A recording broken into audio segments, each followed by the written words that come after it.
Bonsoir tout le monde. On commence par se parler de ce qui va se passer demain, jeudi, notre quatrième journée de grève. On va commencer la journée par la distribution de tracts. C'est des tracts qui visent à informer la population sur notre mouvement, le communautaire à bout, mais aussi à les inviter à la manifestation régionale du 27 mars. Alors, on va se retrouver au métro Longueuil, en face de la billetterie de la RTM.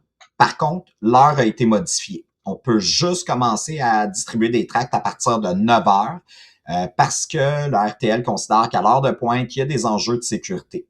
Mais on nous confirme qu'il y aura quand même beaucoup de personnes tout l'avant-midi. Je vais avoir 4000 tracts à distribuer. Alors, c'est clair qu'on va avoir besoin de beaucoup de monde. On va rester là jusqu'à maximum 11 heures. Alors, on vous invite à être nombreux et nombreux. En après-midi, c'est la fameuse action de perturbation du système de santé.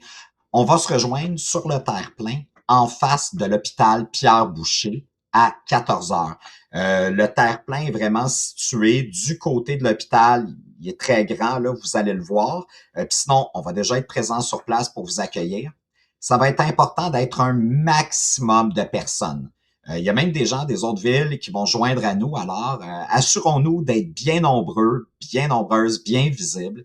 Apportez vos pancartes, vos casseroles, vos tambours, mégaphones, clochettes, sifflets. On veut vraiment faire un maximum de bruit. Alors, demain, 14 heures, devant le terre-plein de l'hôpital Pierre-Boucher, il y a du stationnement dans les rues avoisinantes. Je me souviens plus si c'est du 120 minutes, mais dans tous les cas, ça va être suffisant pour notre action de perturbation. Un mot maintenant sur la manifestation du 2 avril, la manifestation nationale. Tous ceux qui se sont inscrits vont recevoir d'ici demain un courriel confirmant leur inscription. Vous allez avoir dans le courriel toutes les informations nécessaires comme le lieu, les heures, la nourriture, etc. Puis, ça va aussi inscrire dans le courriel le nombre de personnes que vous avez inscrites. S'il y a des modifications, merci de nous les faire parvenir rapidement, idéalement avant lundi.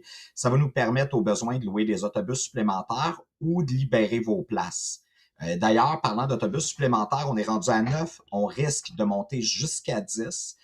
Notre fonds de grève est épuisé. Alors, s'il y a des organismes qui veulent contribuer au fonds de grève, vous avez juste à écrire à about@cdcal.org. On va vous envoyer une facture pour que vous puissiez procéder au paiement. D'ailleurs, si vous n'êtes pas encore inscrit, mais que vous voulez vraiment participer, le formulaire est fermé, mais vous pouvez m'envoyer un courriel à la même adresse, about@cdcal.org. Maintenant, petit retour sur notre troisième journée de grève. C'était le grand convoi du communautaire. On était 80 véhicules qui ont roulé sur chemin Chambly en direction de Moisson-Rive-Sud. Ici, on voit le début du convoi, mais ça, écoutez, on voit une dizaine de véhicules, il y en avait 80. Ça prenait 15 minutes pour voir défiler l'ensemble du convoi. Il y avait aussi plusieurs équipes qui étaient présentes dans la rue pour accueillir le convoi. On voit aussi la créativité des gens qui ont voulu décorer leur véhicule. Notre mission n'est pas une option. Au final, on était plus de 200 personnes mobilisées pour cette action. C'est vraiment une grande réussite, une superbe visibilité. Je termine avec les remerciements. Merci à la Croisée de Longueuil qui nous a nourris ce midi avec une soupe au pois qui était délicieuse.